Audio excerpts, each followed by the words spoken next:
I'm talking code here. Now, this is from the gatewaypundit.com. It's saying exclusive BIDENS, his insane EXE order on climate change gave CHINA access to the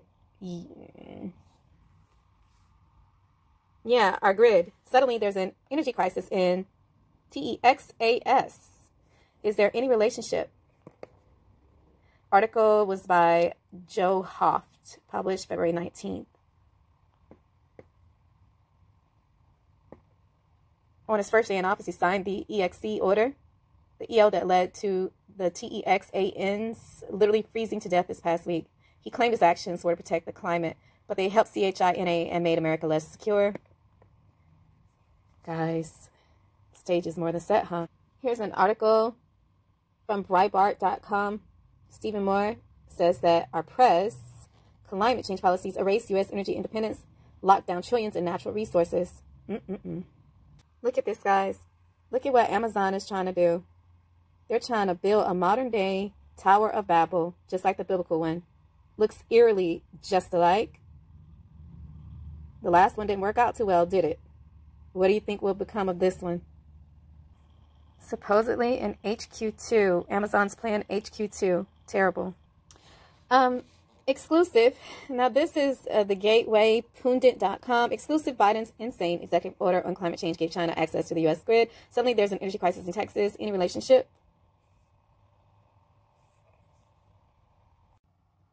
Thank you guys for coming once again to this channel. Right now, it is 4:47 p.m. and it is February 27th, 2021. Now, there is a new bill that will criminalize private GUN ownership in the U.S. It's being referred to as the weird, it's Savika Shekhe or whatever, Firearm Licensing and Registration Act. It is said to be the most radical gun control reform that the U.S. has ever seen if passed.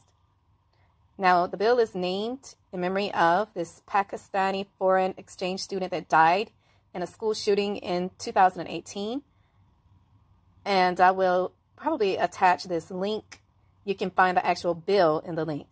Some of the main points in the bill will include requiring a license to own any firearm or ammunition and a 24-hour class to be certified with a firearm, raising the age to purchase a firearm to 21, requiring a GOVT mandated psychological evaluation to own a firearm, and an additional license and psychological evaluation to own a military-style weapon, further bans on certain ammunitions designated by the ATF, so on and so forth. Okay, let's go to the next article, if I can even get this to play.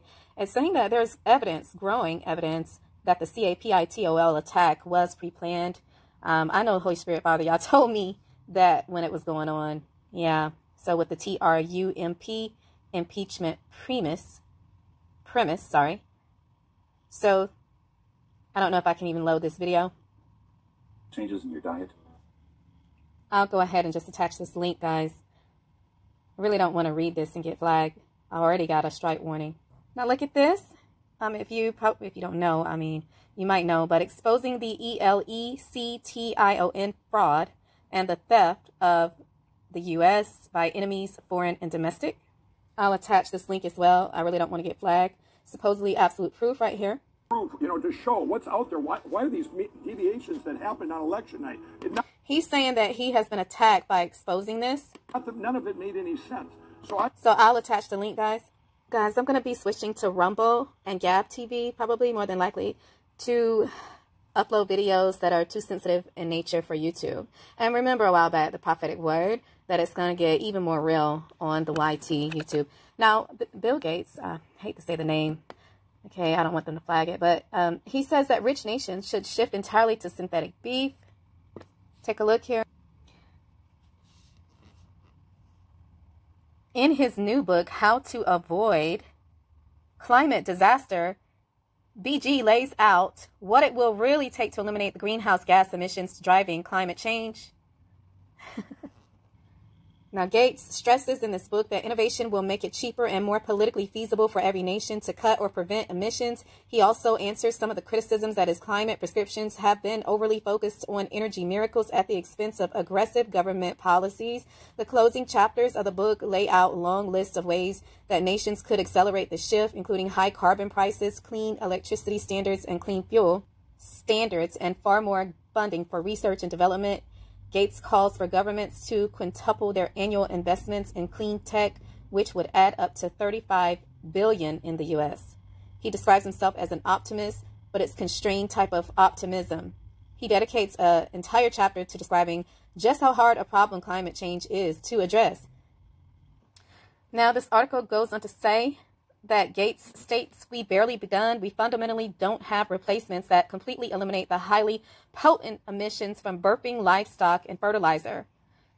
How hopeful is the question the interviewer asks Gates, "Are you about the agriculture?" Gates replies, "There are companies, including one in the Breakthrough Energy Ventures portfolio called Pivot Bio, that significantly reduce the amount of fertilizer you need. There are advances in seeds, including seeds that do what legumes do. That is, they are able to convert nitrogen in the soil into compounds that plants can use biologically, but the ability to improve photosynthesis and to improve nitrogen fixation is one of the most investing things." Bottom line is what he gets to this, so on and so forth. And then he says, "I'm afraid that synthetic protein alternatives like plant-based burgers will be required for at least the beef thing." Okay. He said, "Now the people like Memphis Meats who do it at a cellular level, I don't know that will ever be economical, but Impossible and Beyond have a roadmap, a quality roadmap and a cost roadmap that makes them totally competitive," he says. So on and so forth. And then he says, no, I don't think that the poorest 80 countries will be eating synthetic meat. I do think all rich countries should move 100% to synthetic beef. You can get used to the taste difference," he says, "and the claim is they are going to make it taste even better over time. Eventually, the green premium is modest enough that you can sort of change the behavior of people or use regulation to totally shift the demand." So much going on. In certain supermarkets over in Israel, you cannot even go to the grocery store and shop without proof of the VAT. All right. This article is dated the 11th of February, 2021. Seems like everything is happening at once. The health ministry is reportedly planning to clamp down on Israelis who refuse to vaccinate against the virus and impose several sanctions on businesses that accept the unvaccinated customers and on individuals who forge a document that says that they have been vaccinated. According to Channel 12 News, Thursday night, the health minister, Yuli Edelstein, wants to encourage widespread vax by offering advantages to those who take the shot and by limiting the options of those who don't. Remember last year, Lord Father God showed me that people will start losing their rights one by one who don't take it. Whoever doesn't vaccinate will only go out to supermarkets or pharmacies, while the vaccinated will go to stadiums, gyms, so on and so forth. This is from the timesofisrael.com. All right.